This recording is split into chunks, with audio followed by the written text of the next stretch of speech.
नमस्कार, आप देख रहे हैं न्यूज 18। मैं हूं आपके साथ मेनका चौधरी और अब बुलेटिन में बात करते हैं जल स्ट्राइक की। जल स्ट्राइक इसलिए क्योंकि हर तरफ पानी ही पानी नजर आ रहा है। बात पूरे उत्तर प्रदेश की कर लेते हैं, बात पूरे उत्तर भारत की कर लेते हैं। और पानी की वजह से, जल जमाव की वजह से सब कुछ ठप है, सब कुछ बंद है, जैसे कि पानी ने स्ट्राइक कर दिया हो। 6 घंटे की बारिश ने सबके छक्के छुड़ा दिए। दिल्ली में दरिया बहने लगी तो पुलिस चौकी में नाव। यूपी से उत्तराखंड तक जल प्रहार से लोग परेशान हैं। लोग कहीं जान जोखिम में डालकर सुरक्षित स्थान पर जा रहे हैं तो कहीं गलियों में नाव चल रही हैं। देखिए ये रिपोर्ट।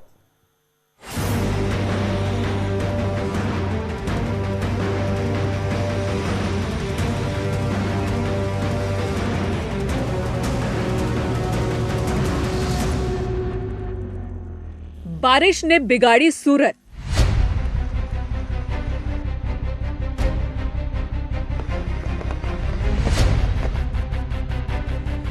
कुछ घंटों की बारिश से बढ़ गई मुसीबत।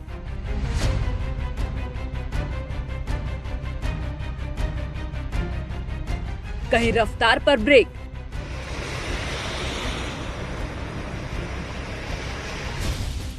कहीं मुश्किल में जान।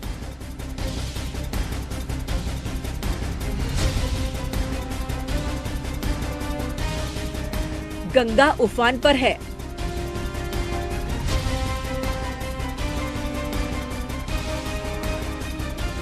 सरयू ने भी गांव की सूरत बिगाड़ दी है।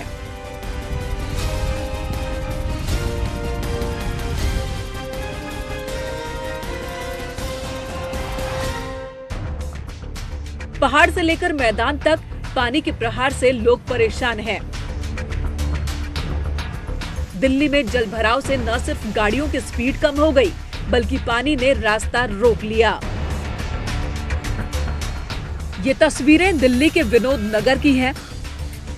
कुछ घंटे की बारिश में सड़क पर बाढ़ आ गई। सड़क पर पानी की धार इतनी तेज थी कि बाइक सवार का बैलेंस बिगड़ गया। मंजिल तक पहुंचने से पहले ही फंस गया। वहीं लाल किले के आसपास के इलाके में भी सड़क पर पानी भर गया था। ये दिल्ली के साकेत कॉलोनी की तस्वीरें हैं। सर्विस लेन में कार खड़ी थी और तेज बारिश में बाउंड्री वॉल कोलैप्स हो गई और कई कारों को अपनी जद में ले लिया।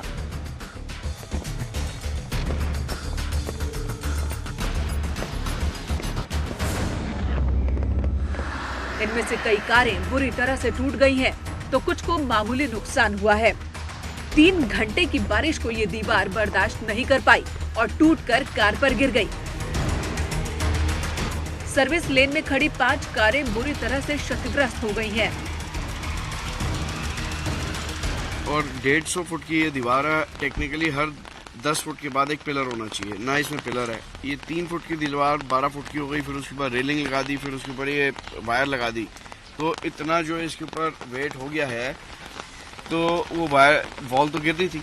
7 गाड़ियाँ डैमेज हो गई हैं, टोटल लॉस, जिनमें से 2 गाड़ियाँ मेरी थी। एक तो बिल्कुल ब्रांड न्यू ली थी अभी, टोयोटा क्रिस्टा, 25 लाख की गाड़ी है, और एक सेंट्रो है, पुरानी गाड़ी है। बट दिल्ली के कई इलाकों में बारिश ने इसी तरह से तबाही मचाई। नोएडा में भी पानी के प्रहार से लोगों का जीवन अस्त व्यस्त हो गया। Bureau report, news 18। और बारिश ने गोरखपुर, शाहजहांपुर, प्रयागराज, अयोध्या और काशी के लोगों के लिए भी मुसीबत बढ़ा दी है। इन शहरों से आई तस्वीरें देखने के बाद आप सोच में पड़ जाएंगे कि आखिर यहाँ के लोगों की जिंदगी कैसे कट रही है। नदियां खेत के साथ गांवों को डुबो रही हैं। बारिश से गलियों में बाढ़। गोरखपुर का हाल देखिए। जिन सड़कों पर गलियों में गाड़ियां दौड़ती थी, मूसलाधार बारिश की वजह से वहां पर नाव चल रही हैं। अगर किसी को कहीं जाना होता है तो नाव ही सहारा है। इस वक्त मैं किसी नदी में नहीं, एक कॉलोनी में घूम रहा हूं और वो कॉलोनी है नौसड़ इलाके की। यहाँ पे पूरी कॉलोनी में पानी लगा हुआ है और इस कॉलोनी में अब लोगों को आने जाने के लिए सिर्फ नाव ही सहारा है। सुबह के वक्त जो दूध की ज़रूरत होती है, लोग इस तरीके से घर से बाहर निकलते हैं, दूध लेके आते हैं, या फिर जो दूध वाला होता है वो लाता है और फिर डिब्बों से घर के बाहर सड़क पे मतलब पहुंचा जाता है। उसके बाद फिर नाव से जो नाव वाला है वो घर घर दूध भी पहुंचा रहा है। यानी कि जो जरूरत के सामान है वो भी इस कॉलोनियों में किस तरीके से पहुंच रही हैं, इसकी ये तस्वीरें हैं। और यहाँ पे इस नाव में कई लोग मेरे साथ सवार हैं, उन्हीं से जानते हैं और क्या क्या दिक्कतें हो रही हैं आप लोगों के साथ। आने जाने में दिक्कत होती है और सामान लाने में भी दिक्कत होती है, प्लस ड्यूटी के लिए भी लेट हो जाता है, नाव का इंतज़ार करना पड़ता है। नाव के अलावा कोई भी रास्ता नहीं है यहाँ से निकलने का। जिन लोगों के पास नाव की सुविधा नहीं है वो सिर पर सामान रखकर आते जाते हैं। उनके लिए सीने तक पानी से गुजरना आसान नहीं होता है। मुश्किलों में जीने के लिए काफी मशक्कत करनी पड़ती है।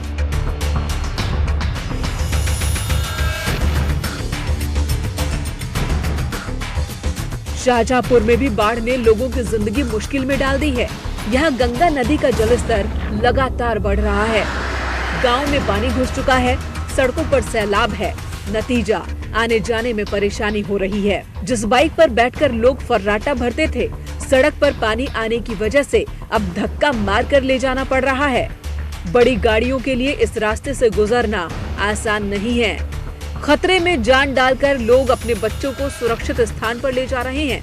करीब 12 से ज्यादा गांव बाढ़ से प्रभावित हैं और सैकड़ों एकड़ फसल नष्ट हो चुकी है। शाहजहांपुर के गंगा नदी में बाढ़ का कहर जारी है। आप देख सकते हैं किस चीज से ये जो गंगा नदी है और रोड पर टापू बन गया है। यहाँ पर जो आने जाने वाले ग्रामीण हैं उनको भारी दिक्कतों का सामना करना पड़ रहा है। सबसे अहम बात है कि ग्रामीण क्षेत्रों में गांव के लोग बीच में फंसे हुए हैं, उनको प्रशासन की तरफ से किसी तरीके से मदद नहीं मिल पा रही है। गांव में पानी भरा हुआ है, रहने की कहीं जगह नहीं है, प्रशासन सुनवाई नहीं कर रहा है, कोई देखने भी नहीं आ रहा है। क्या खाने पीने की इंतजाम हुआ जानवरों का, कुछ नहीं मिल रहा है। चारों तरफ दबोए गाँव। तो कितना मुसीबत का सामना करना पड़ा, दिन रात कैसे जो है कट रहा है? इसलिए गन्ना है, गन्ना का ना चलो वो डूबी को सकल बगाड़ी आती भाव चली गई। अब बच्चन गौ रोड पे का खवा में। ये तस्वीरें अयोध्या की हैं। सरयू किनारे बसे गांव में पानी घुस गया है। पानी इतना ज्यादा बढ़ गया है कि ऊंची सड़कें भी पूरी तरह से डूब चुकी हैं। हालात को देखते हुए सड़क किनारे लाल रंग की झंडी गाड़ दी गई है ताकि लोग इस रास्ते का इस्तेमाल न करें। अयोध्या के रुदौली तहसील के निचले इलाके के गांव इसी तरह से जलमग्न हैं। लोग अपने घर छोड़कर ऊंचे स्थान की ओर जा रहे हैं। कुछ लोगों ने सड़कों पर ही डेरा डाल दिया है। हालांकि नाव से लोगों की मदद की जा रही है, लेकिन ये काफी नहीं है। कुल यहाँ 732 परिवार हैं और मेरे अपने क्षेत्र में 271 परिवार हैं। कौन सा एरिया आपका? इनका मेरा एरिया मांगू पूर्वा मजरे सनरी, मांगू पूर्वा मजरे पसैया, सुलेमपुर मजरे उधरौरा। सब में बंधे जो एरिया बताया सब में पानी है? पानी है जी। तो लगभग कितनी संख्या में लोग हैं ये लोग? ये 271 परिवार हैं। अच्छा। इनको 271 परिवार को लगभग अभी 100 कुंटल भूसा आ रहा है सबको, और बाकी लोगों को भूसा बढ़ चुका है। राशन, लाई, आलू, राशन किट उनको 2-2 बार। जिला प्रशासन मदद करने की बात कह रहा है, लेकिन ग्रामीण अधिकारियों के दावों की पोल खोल रहे हैं।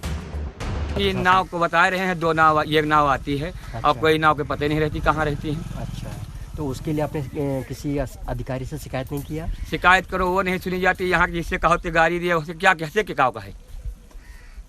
और जो खाद्य सामग्री क्या क्या दी जा रही है आप लोग को? यहाँ लाई दी गई है, चावल दिए हैं, आलू दिए हैं, सड़ा आलू दिए हैं। अच्छा। वो रोड पे पड़ा हुआ है, आप चलिए देख लीजिए।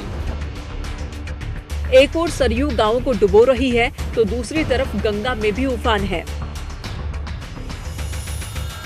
किसानों की फसलें बर्बाद हो चुकी हैं और किनारों को नदियों ने अपनी जद में ले लिया है। गंगा की रेत पर लगी खरबूज और तरबूज की फसल पूरी तरह से पानी में डूबी हुई है, जिससे किसान काफी मायूस हैं। भारी बारिश की वजह से गंगा का पानी तेजी से बढ़ रहा है।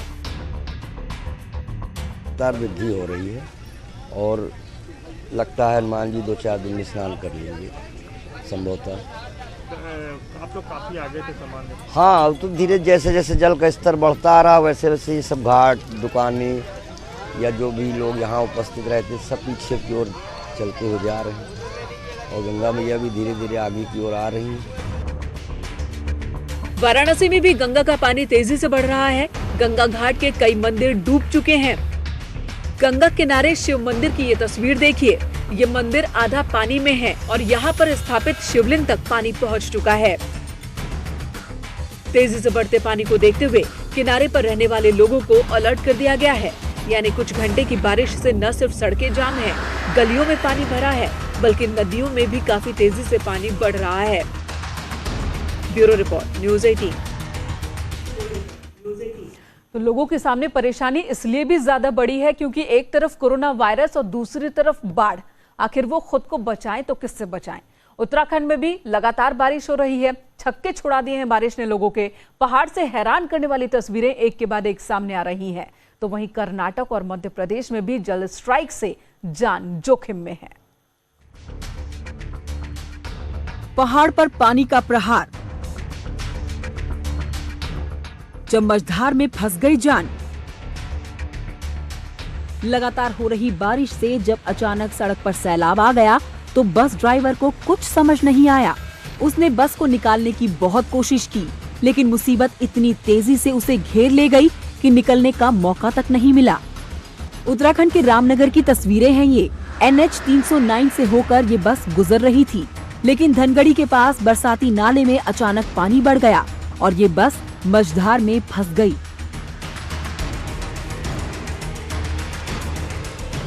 बस में 5 से 6 लोग सवार थे, जिन्हें लेकर ये बस नाले को पार कर रही थी। शुरू में सड़क पर पानी कम था। ड्राइवर को लगा कि वो अपनी बस लेकर चला जाएगा, लेकिन पानी के प्रहार का मुकाबला नहीं कर पाया।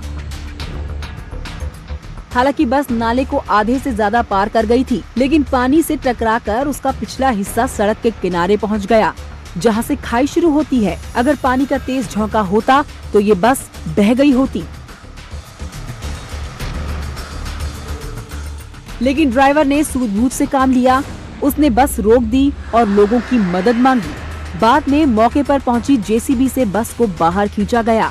JCB की मदद से बस को धीरे धीरे बाहर निकाल लिया गया। पूरे देश में इसी तरह जल स्ट्राइक है। ये तस्वीरें नर्मदा की है। भारी पानी में नर्मदा नदी उफान पर है। पानी में मंदिर डूब गए हैं तो पुल भी खतरे में है। ऐसा लग रहा है कि पानी का एक झोंका इस पुल को बहा ले जाएगा। पानी के प्रहार को रोकने के लिए लोग नदी के किनारे जुटे हैं और ब्रिज पर ही इस दृश्य को देख रहे हैं।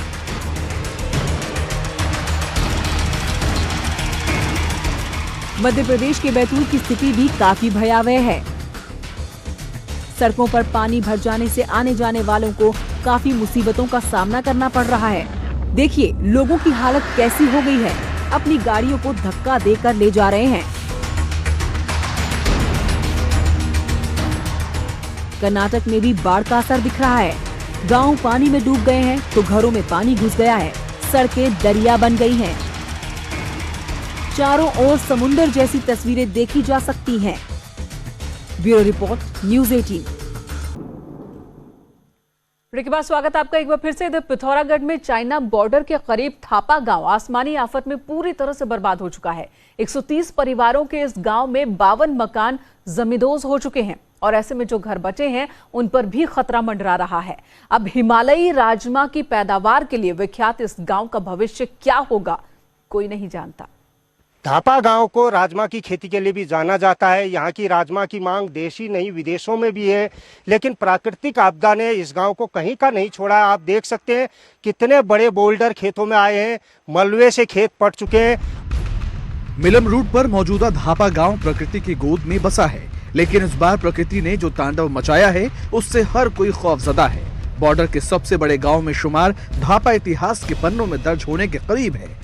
500 से अधिक की आबादी वाले इस गांव में 52 घर आसमानी आफत की भेंट चढ़ चुके हैं। यही नहीं, गांव को पहाड़ी से लगातार गिर रहे विशालकाय बोल्डर्स ने पूरी तरह पाट दिया है।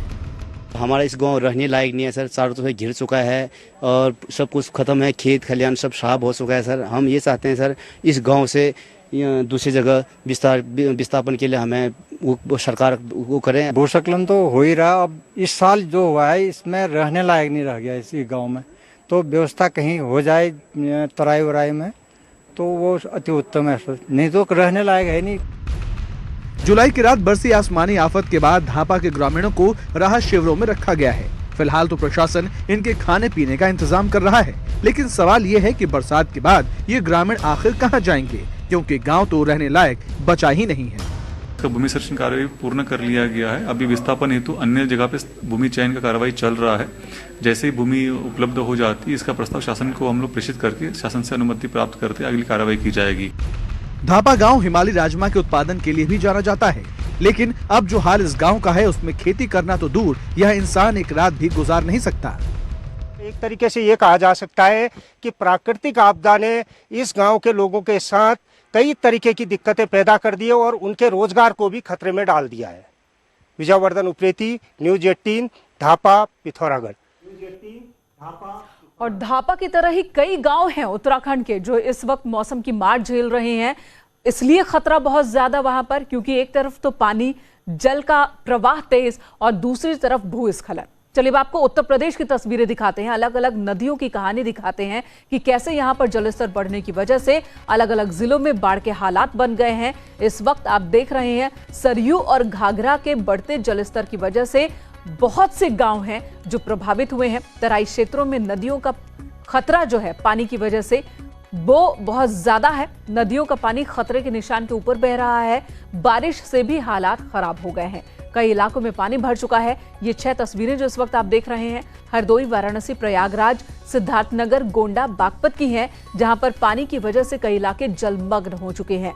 लोगों को काफी दिक्कतों का सामना करना पड़ रहा है। रोजमर्रा की जो जीवन है वो बुरी तरह से प्रभावित हुआ है।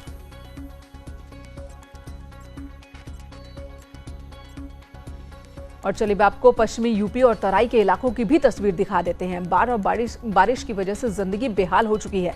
गाजियाबाद की तस्वीर हम आपको दिखा रहे हैं। हापुड़, गोरखपुर, बहराइच, शाहजहांपुर और मथुरा की तस्वीर भी आप देख रहे हैं, जहां पर लगातार बारिश के बाद शहरों में, गांवों में, गलियों में पानी भर गया और लोगों को दिक्कतों का सामना करना पड़ रहा है। इन सभी का यही कहना है कि प्रशासन की बेरुखी की वजह से ही हालात इस बार इतने ज्यादा खराब हुए हैं। जल निकासी की कोई व्यवस्था नहीं, जिसकी वजह से ही जो जिंदगी है वो इस वक्त खतरे में है।